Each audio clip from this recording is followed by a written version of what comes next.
বিসমিল্লাহির রহমানির রহিম।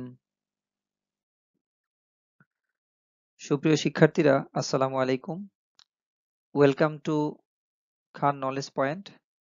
খান নলেজ পয়েন্টের পক্ষ থেকে তোমাদেরকে জানাই আন্তরিক অভিনন্দন। তোমাদের অবগতির জন্য একটা বিষয় বলে রাখছি। খান নলেজ পয়েন্টের যাত্রাই হচ্ছে একটা লক্ষ্যকে সামনে রেখে, এটা হচ্ছে ইন্টারমিডিয়েট থেকে মাস্টার্স পর্যন্ত সমাজবিজ্ঞান রিলেটেড সকল কোর্সগুলোর সব ধরনের প্রশ্নের সমাধানের জন্য। তো ইনশাল্লাহ ধাপে ধাপে আমরা সকল কোর্সগুলোর সমাধান এখানে দিয়ে থাকবো। ইতিমধ্যেই তো সামাজিক পরিসংখ্যানগুলো একটু বেশি দেওয়া হচ্ছে, আর বাকিগুলা দেওয়া আছে, এবং যেগুলো দেওয়া নেই এগুলো আমরা দিব।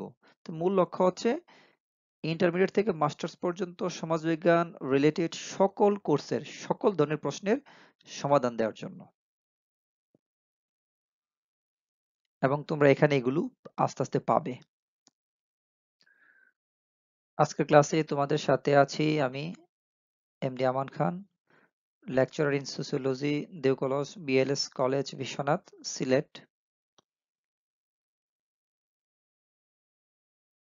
শিক্ষার্থীরা, আজকে আমরা সামাজিক পরিসংখ্যানের 13তম ক্লাসটি আলোচনা করব। তো 13তম ক্লাসটি তো আমরা মধ্যমান নির্ণয় করব। এর আগে আমরা 11 এবং 12তম ক্লাসে আলোচনা করেছি। 11তম ক্লাসে আমরা এই সূত্রটা এবং এই সূত্রটা ব্যবহার করে আমরা কিভাবে মধ্যমান নির্ণয় করতে হয় তা আলোচনা করেছি। 12তম ক্লাসে আমরা এই সূত্রটা, এটা সূত্রটা ছোট মনে হলেও এটা দিয়ে আমাদের আহ, একটা অঙ্ক মধ্যমান নির্ণয় করতে হয়, যেটা এগুলো থেকেও বড়। তো আমরা এটা দ্বারা করে থাকি। এটা আমরা 12তম ক্লাসে আলোচনা করেছি। আজকে আমরা 13তম ক্লাসে এই সূত্র দিয়ে আলোচনা করব, এবং আমাদের জাতীয় বিশ্ববিদ্যালয়ের মধ্যমান নির্ণয়ের ক্ষেত্রে কিছু প্রশ্ন মানে আছে যেগুলো 4 মার্কে আসে আমাদের খ বিভাগে, যেগুলো সংক্ষিপ্ত প্রশ্ন।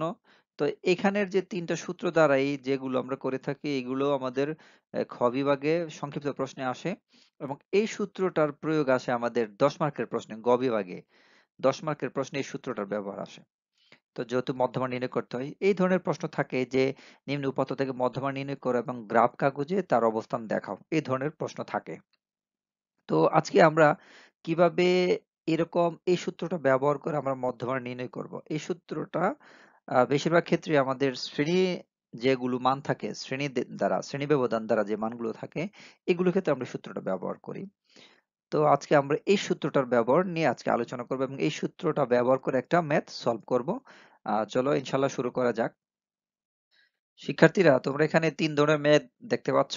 আমরা মধ্যমা নির্ণয়ের 11তম ক্লাসটাই, মানে আমাদের ক্লাসের 11তমতে আমরা মধ্যমার এই অংশটা নিয়ে আলোচনা করেছি, এবং আমাদের 12তম ক্লাস আমরা মধ্যমার এই অংশটা নিয়ে আলোচনা করেছি। ইনশাল্লাহ আজকে আমরা এই অংশটা নিয়ে আলোচনা করব। তো তোমরা এখানে দেখতে পাচ্ছ দুইটা ম্যাথ দেখা যাচ্ছে। তো দুইটা ম্যাথের ক্ষেত্রে দেখো যে এটা হচ্ছে শ্রেণীকৃত গণসংখ্যা, এখানে শ্রেণী দেওয়া আছে। আমরা তো দিন শ্রেণী মানে ছাড় আলোচনা করেছি, বিচ্ছিন্ন চলক মানে বিচ্ছিন্ন চলক আলোচনা করেছি গণসংখ্যা সহ।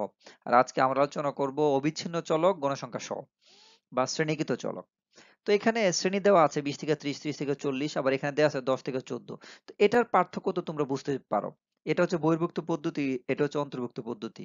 তোমরা আমার ক্লাস 1, 2, 3 দেখে নিবি, তাইলে অন্তর্ভুক্ত এবং বহির্ভুক্ত পদ্ধতির পার্থক্যটা তোমরা বুঝে যাবে। তারপর একটু বলে নিচ্ছি যে বহির্ভুক্ত হচ্ছে আগের শ্রেণীর সর্বনিম্ন মান আগের শ্রেণীর সর্বোচ্চ মান পরের শ্রেণীর সর্বনিম্ন মান 1 হবে। দেখো এখানে সবচেয়ে বড় কোনটা 30, আর এখানে সবচেয়ে ছোট কোনটা, এটা 30।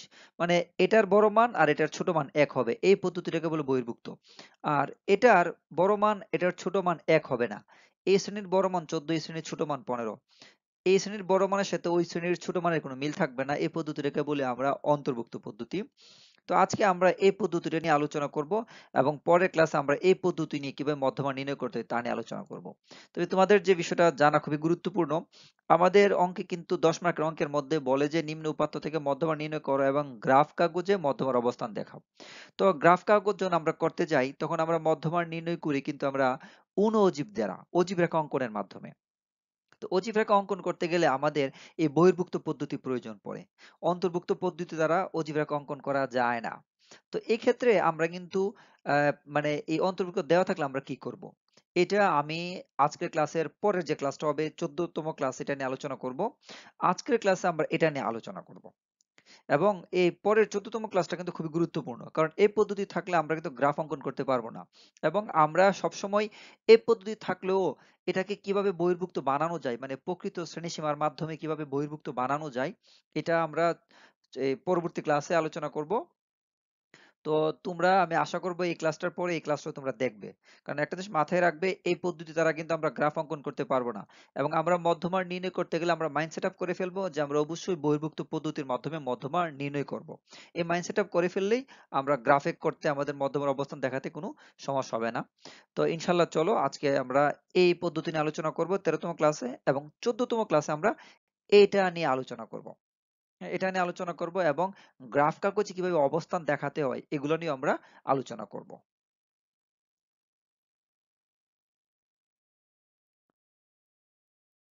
শিক্ষার্থীরা, তোমরা দেখতে পাচ্ছ যে নিম্ন উপাত্ত থেকে মধ্যমান নির্ণয় করো, এরকম একটা মান দেওয়া আছে। তো এই ধরনের প্রশ্নটা আমাদের 10 মার্কের পরীক্ষাতে আসে। জাতীয় বিশ্ববিদ্যালয়, 7 কলেজ বা অন্যান্য যে প্রাইভেট বিশ্ববিদ্যালয়গুলো আছে বা পাবলিক বিশ্ববিদ্যালয়, হ্যাঁ, এই পাবলিক বিশ্ববিদ্যালয়গুলোতে এই ধরনের প্রশ্ন আসে। তো এখন এই প্রশ্নটা আরেকটু বড় থাকে যে নিম্ন উপাত্ত থেকে মধ্যমান নির্ণয় করো এবং গ্রাফ কাগজে মধ্যমার অবস্থান দেখাও, এরকম থাকে। তো আমরা আগে এই সূত্রটা দিয়ে কিভাবে মধ্যমাটা নির্ণয় করব, এরকম শ্রেণী ব্যবধান থাকলে এবং গণসংখ্যা থাকলে কিভাবে আমরা মধ্যমা নির্ণয় করবো আগে আমরা জানি, এবং পরবর্তী ক্লাসে আমরা এই অঙ্কটা থেকেই আমরা কিভাবে গ্রাফ কাগজে মধ্যমার অবস্থান দেখাতে হয় এটা নিয়ে আলোচনা করব। তো আমাদের কিন্তু এখানে কিন্তু দুই ধরনের মানে অঙ্ক থাকে, এই শ্রেণী ব্যবধান জাতীয়র মধ্যে দুই ধরনের থাকে। এটা তো আমরা জানি যে বহির্ভুক্ত পদ্ধতি, 20 থেকে 30, 30 থেকে 40 এবং 40 থেকে 50, 50 থেকে 60, এই পদ্ধতিটাকে আমরা বলি বহির্ভুক্ত পদ্ধতি। আর গণসংখ্যা তো থাকবেই স্বাভাবিক। আর অন্তর্ভুক্ত হচ্ছে কি, যেটা হবে এখানে তোমার এই যে 21 থেকে হবে 30, তারপর 31 থেকে হবে তোমার 40, তারপর 41 থেকে হবে 50, 51 থেকে হবে 60, তারপর এই 61 থেকে হবে 70, 71 থেকে হবে 80। মানে মূল কথা হচ্ছে এই শ্রেণীর সাথে ওই শ্রেণীর মানের মিল থাকবে না, সহজ কথায়। তো দুই ধরনের থাকে। তো এরকম থাকলে বহির্ভুক্ত পদ্ধতি থাকলে কিভাবে করব এবং অন্তর্ভুক্ত পদ্ধতি থাকলে কিভাবে করব, আমরা উভয় আলোচনা করব ক্লাসগুলোতে। তো আমরা আজকে এই স্লাইডে আলোচনা করব এই অন্তর্ভুক্ত পদ্ধতি, সরি, বহির্ভুক্ত পদ্ধতি নিয়ে। এটা কিন্তু বহির্ভুক্ত পদ্ধতি, এবং পরবর্তীতে আমরা অন্তর্ভুক্ত নিয়ে আলোচনা করব। তো দেখো, বহির্ভুক্ত পদ্ধতি তো আমরা জানি। যারা তোমরা বহির্ভুক্ত পদ্ধতি জানো না, বুঝতেছো না, তোমরা অবশ্যই অন্তর্ভুক্ত এবং বহির্ভুক্ত পদ্ধতি নিয়ে আমার ক্লাস দেওয়া আছে। আমার ক্লাস এই তুমি যদি 1, 2, 3 দেখো, ওইখানে তুমি পেয়ে যাবে অন্তর্ভুক্ত এবং বহির্ভুক্তের পার্থক্য বুঝবে। চলো আজকে আমরা শুরু করি কিভাবে করা যায়। এই ধরনের অঙ্ক থাকলে আমরা এই সূত্রটা ব্যবহার করি, কিন্তু মধ্যমান আমি তোমাদেরকে 4টা সূত্র দেখাইছি। তো এই ধরনের শ্রেণী ব্যবধান থাকলে আমরা এই সূত্রটা ব্যবহার করি। হ্যাঁ, তো চলো আজকে আমরা ইনশাল্লাহ শুরু করি কিভাবে আমাদের অঙ্কটা সলভ করতে হবে। লিখলাম সমাধান, মধ্যমান নির্ণয় সারণী। এই সারণীটাকে আমাকে প্রস্তুত করতে হবে। শুরুতে আমরা সারণী প্রস্তুত করব, তারপর আমরা ধাপে ধাপে সূত্র প্রয়োগ করব। তো দেখো, সারণীতে এখানে শ্রেণী ব্যক্তি আছে, শ্রেণী ব্যক্তি লিখলাম। শ্রেণী ব্যক্তি তো আমরা সিআই দ্বারা প্রকাশ করি, আর গণসংখ্যা আমরা এফ দ্বারা প্রকাশ করি।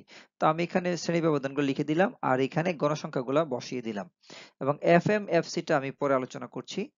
এরকম গণসংখ্যাগুলো বসাই দিবে এবং গণসংখ্যাগুলো যোগ করে নিবে। এবং এটা তার কি বোঝায় যে 20 থেকে 30 এর ভিতরে মান আছে 60টা, 30 থেকে 40 এর ভিতরে মান আছে 12টা উপাত্ত আছে, 40 থেকে 50 এর ভিতরে 25টা মান আছে, 25টা উপাত্ত আছে, 50 থেকে 60 এর ভিতরে 37টা উপাত্ত আছে, 60 থেকে 70 এর ভিতরে 18টা উপাত্ত আছে বা মান আছে, 70 থেকে 80 এর ভিতরে 9টা উপাত্ত আছে, এরকম বোঝায়।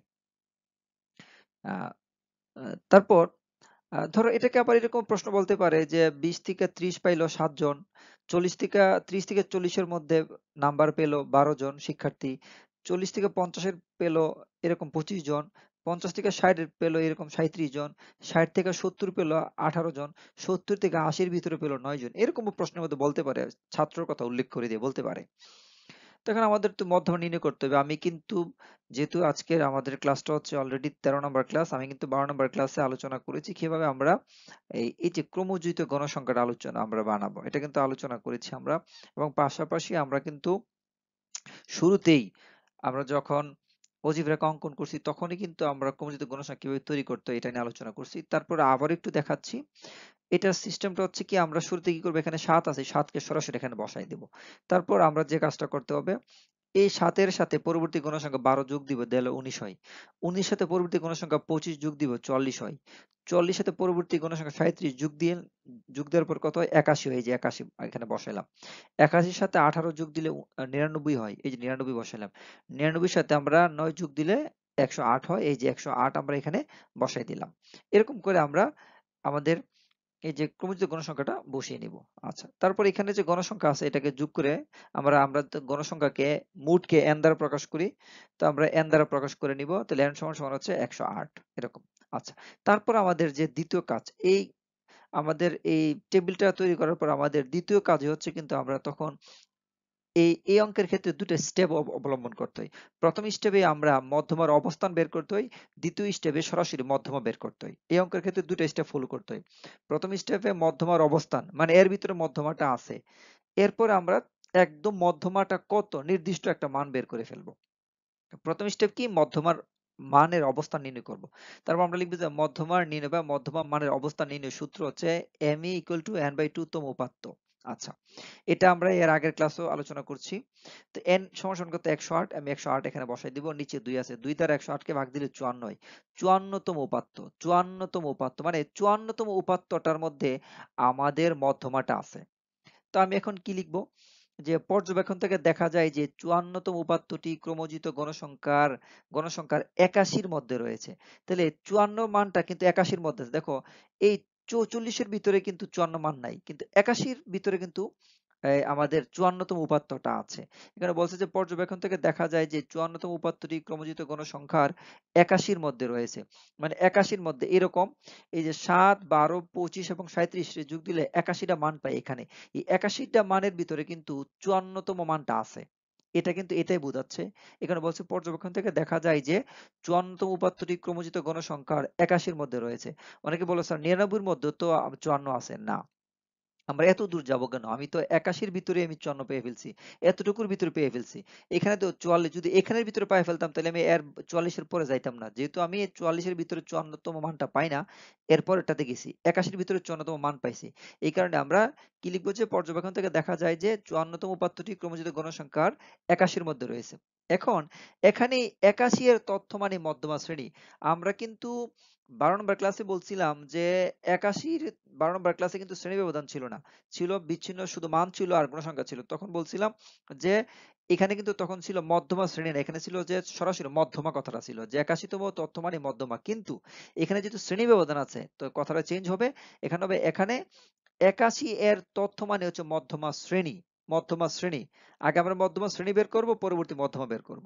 সুতরাং মধ্যমা শ্রেণী 81 বরাবর আমরা কাকে পাচ্ছি, দেখো এই যে তুমি যদি লক্ষ্য করো যে 81 বরাবর আমরা কারে পাচ্ছি, এই যে 81 বরাবর যদি আমি যাই দেখবো, এই যে আমি এই যে 50 এবং 60 এই শ্রেণীটাকে পাইছি। 50 এবং 60 এই শ্রেণীটাকে পাইছি। এই কারণে আমি বলছি যে সুতরাং মধ্যমা শ্রেণী 50 থেকে 60, মানে 81 বরাবর যে শ্রেণীটা, এটা নিয়েই কিন্তু মূল কথা, এটাকে নিয়ে কিন্তু আবার বারবার কথা আসবে। তাহলে 81 বরাবর যে শ্রেণীটা, এই 50 থেকে 60 এর ভিতরে আমাদের মধ্যমা লুকায়িত আছে। এখন আমরা মধ্যমাটা বের আমাদের কিন্তু এখন মধ্যমার শ্রেণীটা বের করে ফেলছি, অবস্থান বের করে ফেলছি। এখন এর ভিতর থেকে কিভাবে মধ্যমা বের করব, তখন আমরা এই পরবর্তী সূত্র প্রয়োগ করব। এই সূত্রটা তখন আমরা প্রয়োগ করব, যে আমরা জানি মধ্যমার নির্ণয় সূত্র। দ্বিতীয় স্টেপে আমরা যাব। দ্বিতীয় স্টেপে গিয়ে কিন্তু আমরা এখন কাজ করব। তো আমরা এখন যে স্টেপটা হবে, আমরা জানি মধ্যমা নির্ণয় সূত্র বলে এই সূত্র লিখব। সূত্রটা হচ্ছে MA = L1 + n/2 - FC / FM গুণ সি। এখন সূত্রে কিন্তু ব্যাখ্যা দেয়া লাগবে। সূত্র ব্যাখ্যা না দিলে কিন্তু আমরা মার্কস পাবো না। সূত্রের ব্যাখ্যা, এমই মধ্যমা, এন তো হচ্ছে মোট উপাত্ত, মানে কয়টা উপাত্ত আছে, এই যে 108। L1 হচ্ছে মধ্যমা শ্রেণীর নিম্ন সীমা। এই যে মধ্যমা শ্রেণীটা পাইলাম, এই যে আমি এই যে মধ্যমা শ্রেণীটা পাইলাম 50 থেকে 60, এটার যে নিম্ন মানটা এই যে 50টা, এই যে 50টা, এটা হচ্ছে L1। এই L1 হচ্ছে আমাদের এই যে নিম্নমানটা, মধ্যমা শ্রেণীর নিম্নমান, এই যে 50 হচ্ছে L1। তারপর সি হচ্ছে শ্রেণী ব্যবধান, এই যে দেখো 20 থেকে 30 এর মধ্যে ব্যবধান কত 10, এই সি হচ্ছে শ্রেণী ব্যবধান। আর এফ সি হচ্ছে কি, দেখো কথা বুঝতে হবে, এফ সি বা সিএফ থাকতে পারে। এফ সি কি, মধ্যমা শ্রেণীর পূর্ববর্তী শ্রেণীর ক্রমজিত গণসংখ্যা। আচ্ছা দেখো মধ্যমা শ্রেণী কোনটা, এটা মধ্যমা শ্রেণী, তার পূর্ববর্তী শ্রেণী কোনটা, এটা, এই শ্রেণীর ক্রমজিত গণসংখ্যা কোনটা, এই যে এটা 44। আমি কিন্তু এখানে এফসি লিখে রাখছি, অনেকে সিএফ ও লিখে, একই কথা, এফসি বা সিএফ একই কথা। আবারও একটু মনোযোগ দিই, এফসি হচ্ছে কি মধ্যমা শ্রেণীর, মধ্যমা শ্রেণী কোনটা পাইছে, এই যে মধ্যমা শ্রেণী 50 থেকে 60 কিন্তু মধ্যমা শ্রেণী, মধ্যমা শ্রেণীর পূর্ববর্তী শ্রেণীর, পূর্ববর্তী শ্রেণী কোনটা 50 থেকে 60, পূর্ববর্তী শ্রেণীর ক্রমজিত গণসংখ্যা, পূর্ববর্তী শ্রেণীর ক্রমযোজিত গণসংখ্যা, তাহলে পূর্ববর্তী শ্রেণী হচ্ছে এটা, এটার ক্রমযোজিত গণসংখ্যা কত 44, এই 44 হচ্ছে এফসি। কেউ একটু সহজ টেকনিক, যে আমরা যেহেতু এই যে 41 নিয়ে 81 নিয়ে কথা বলছি, 81 নিয়ে কথা বলছি, তো আমাদের এই 81 এর মধ্যে দেখো 81 এর উপরের মানটি হচ্ছে এফসি, 81 এর উপরের মানটা এফসি, এটা হলো সহজ টেকনিক। কিন্তু ব্যাখ্যাতে কিন্তু বলতে হবে যে মধ্যমা শ্রেণীর পূর্ববর্তী শ্রেণীর ক্রমজিত গণসংখ্যা, মধ্যমা শ্রেণীর পূর্ববর্তী শ্রেণীর ক্রমজিত গণসংখ্যা, এই কথাটা বলতে হবে। আচ্ছা, তারপর দেখো এফ সি কি, এটাতে গেল এফ সি। এফ এম কি, মধ্যমা শ্রেণীর গণসংখ্যা, এই যে মধ্যমা শ্রেণী কোনটা, এটা পাইছি না, এটার গণসংখ্যা কোনটা, এটা কিন্তু গণসংখ্যা 37, মধ্যমা শ্রেণীর গণসংখ্যা, এটাকে আমি এফ এম উল্লেখ করছি। আবারও বলছি, এফ এম কি, মধ্যমা শ্রেণীর গণসংখ্যা, মধ্যমা শ্রেণী তো এটা পাইছি, এটার গণসংখ্যা এটা, তাহলে এটা হচ্ছে 37 হচ্ছে এফ এম। এটা বের করতে পারলে আমাদের বাকি কাজ সহজ। এখন আমরা সূত্রের মান বসাই দিব। L1 কাকে বলছিলাম 50, L1 অর্থ হচ্ছে মধ্যমা শ্রেণীর নিম্ন সীমা, মধ্যমা শ্রেণীর নিম্ন সীমা 50, এই 50 এখানে বসাই দিব। তারপর দেখো n/2, এই যেখানে একটা টেকনিক অবলম্বন করবে, n/2 সমান সমান মান কত, n/2 সমান সমান 54। আবার যদি কেউ n এর জায়গায় ওই 108 বসাও, তারপর 2 দ্বারা ভাগ করো, তাহলে 54 বের হবে। সরাসরি n/2 সমান সমান আমরা 54 লিখে ফেলবো। তুমি যদি n/2 এর মানটা এখানে n এর মাঝে 108 বসাও, আবার 2 দ্বারা ভাগ করো, তাহলে 54 পাবা। তাহলে একটা লাইন বেশি লিখতে হবে। তাহলে সরাসরি আমি এই যে n/2 সমান সমান, এই যে ভাগ করছে তো ভাগের পর 54 বেরিয়েছে না, আমি এখানে ডিরেক্টলি 54 বসিয়ে দিলাম, আমার জন্য সহজ হয়ে গেল। তারপরে এফসি, এফসি সমান সমান কত 44, এই যে 44 বসালাম। এফএম কত, এফএম, এফএম হচ্ছে 37, এখানে 37 বসাইলাম। আচ্ছা দেখো পরের লাইনে দেখো 50 বসাইলাম, 54 থেকে যদি 44 চলে যায় 10 থাকে, আর নিচে 37 গুণ 10, আমাদের শ্রেণী ব্যবধান 10, এই শ্রেণী ব্যবধান 10 বসাইলাম। এখন আমরা যে কাজটা করব, এতে এই 10 কিন্তু এই ভগ্নাংশের সাথে গুণাকারে আছে, গুণাকারে থাকলে আমরা জানি যে এই সংখ্যাটা উপরে যদি কাটাকাটি আমাদের না যায়, আমরা লবের সাথে গুণ করে ফেলি, কারণ এটা তো উপরে আছে, 10 কিন্তু উপরে আছে না, এটা পূর্ণ সংখ্যা তো উপরে থাকে, নিচের মানের সাথে কাটাকাটি না গেলে আমরা লবের সাথে কি করি, গুণ করে ফেলি। হ্যাঁ, তাহলে আমি 10 কে 10 এর সাথে গুণ করে ফেললে কত হবে, 100 হবে, 100। এখানের মানটা যদি নিচের মানের সাথে কাটাকাটি না যায়, তাহলে উপরের মানের সাথে গুণ করে ফেলবো, এটাই তো আমাদের সাধারণ গণিতের নিয়ম। হ্যাঁ, যে কাটাকাটি না গেলে আমরা লবে আর উপরের লবে গুণ করে ফেলি, 10 আর 10 এ গুণ দিলে 100 হয়। আচ্ছা, এখন আমি 100 করলাম, নিচে তো 37 বসাইলাম। দেখো এখন যদি আমরা এই যে 50 এখানে লিখলাম, আবার 37 দ্বারা যদি 100 কে ভাগ করি, তাহলে আমাদের 2.70 আসে। অনেকগুলো মান আসে, আমি দুই মানে দশমিকের পরে 2 গুণ নিছি, তাহলে 2.70 আসে যদি আমরা 100 কে 37 দ্বারা ভাগ করি। 100 ভাগ 37 দিলে আসে 2.70।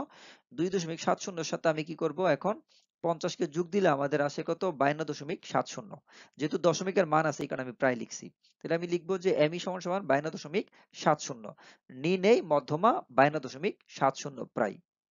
এই অঙ্কটা কিন্তু আমাদের 10 মার্কের মধ্যে আসে। অবশ্যই আমরা লক্ষ্য করব যে আমরা এখানে মান বসাবো, প্রত্যেকটা জায়গায় মান বসাবো, মান বসিয়ে বসিয়ে স্বাভাবিক নিয়মে আমরা কাজগুলো করে যাবো, আমাদের স্বাভাবিক গণিত যেভাবে করি এভাবে আমরা করে যাব। 54 থেকে 40 বিয়োগ দিলে 10 হয়, এই যে 10। তারপর 10 এর সাথে যেহেতু এই 10টা পূর্ণ সংখ্যা, এটা ভগ্নাংশ, এটা পূর্ণ সংখ্যা, এই 10 এর সাথে উপরের যে মান থাকবে এটার সাথে গুণ হয়ে যাবে, 10 এ 10 এ গুণ দিলে 100 হয়, এই যে 100। পরবর্তী আবার 37 দ্বারা 100 কে ভাগ দিলে 2.70 হয়, 2.70 এর সাথে আমরা 50 এর যোগ দিলে 52.70 হয়। তাহলে আমরা বলতে পারি নির্ণেয় মধ্যমা 52.70।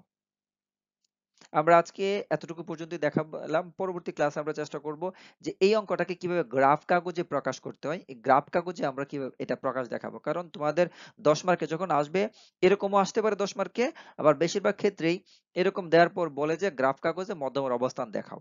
তাহলে এটা 10 মার্ক। আমরা পরবর্তী ক্লাসে তোমাদেরকে গ্রাফ কাগজে কিভাবে মধ্যমের অবস্থান নির্ণয় করতে হয় এটা আমরা দেখাবো। তো যদি ক্লাসটা ভালো লেগে থাকে, আমি আশা করব তোমরা সাবস্ক্রাইব করে আমার এই খান নলেজ পয়েন্টের পাশেই থাকবে। শিক্ষার্থীরা আশা করছি তোমরা যদি ধারাবাহিকভাবে ক্লাসগুলো দেখো তাহলে তোমরা সামাজিক পরিসংখ্যান সম্পর্কে তোমাদের পূর্ণাঙ্গ ধারণা চলে আসবে। আর গ্যাপ দিয়ে দেখলে তোমরা মানে ক্লাসের অনেক কিছু মানে বুঝতে পারবে না, কারণ একটা ক্লাসের সাথে আরেকটা ক্লাসের সম্পর্ক আছে। তো আজকে যেরকম আমরা 13তম ক্লাসটা করেছি মধ্যমান নির্ণয়ের বহির্ভুক্ত পদ্ধতি, এবং আগামী কালকে আমরা 14তম ক্লাসটা আলোচনা করব আহ তোমার অন্তর্ভুক্ত পদ্ধতি, মানে শ্রেণী ব্যবধানটা যদি অন্তর্ভুক্ত থাকে তাহলে আমরা কিভাবে মধ্যমান নির্ণয় করব। এবং এর পরবর্তী 15তম ক্লাসে আমরা দেখাবো গ্রাফ কাগজে কিভাবে মধ্যমের অবস্থান দেখাতে হয়। তো এই ক্ষেত্রে তোমাদেরকে কিন্তু এই ধারাবাহিকভাবে ক্লাসগুলো দেখতে হবে। তো আমি আশা করবো ইনশাল্লাহ তোমরা ধারাবাহিকভাবে ক্লাসগুলো দেখবে, এবং যদি ক্লাসটা ভালো লেগে থাকে অবশ্যই সাবস্ক্রাইব করে খান নলেজ পয়েন্টের সাথেই থাকবে। এবং আমাকে ফেসবুকে লিংক মানে নক করার এটা হচ্ছে আমার আইডি, পার্সোনাল আইডি। আর এটা হচ্ছে আমার ফেসবুক পেজ। এই পেজেও আমি লিংকটা দিয়ে রাখি। তো তোমাদের যদি কোনো কিছু জানার থাকে তোমরা ভিডিওতে কমেন্টস করতে পারো, এবং তোমরা কিন্তু কমেন্টস না করলে আমি বুঝতে পারি না তোমরা কি চাচ্ছ। হ্যাঁ, তোমাদের কি প্রয়োজন। কারণ একদম চুপ থাকা মানে আমি সব বুঝে ফেলছি, আর মানে আবার একটা চুপ থাকা বোঝায় আমি কিছুই বুঝি নাই। তো তোমরা যখন কমেন্টস করবে তখন কিন্তু আমি বিষয়টাকে জানতে পারি তোমাদের কোনো সমস্যা আছে কিনা, ব্যাপারটা আমি জানতে পারি। তো ইনশাল্লাহ আজকে বিদায় নিচ্ছি, ইনশাল্লাহ পর দেখা হবে আমাদের 14তম ক্লাসে। সবাই ভালো থাকবে, সুস্থ থাকবে, আল্লাহ হাফেজ।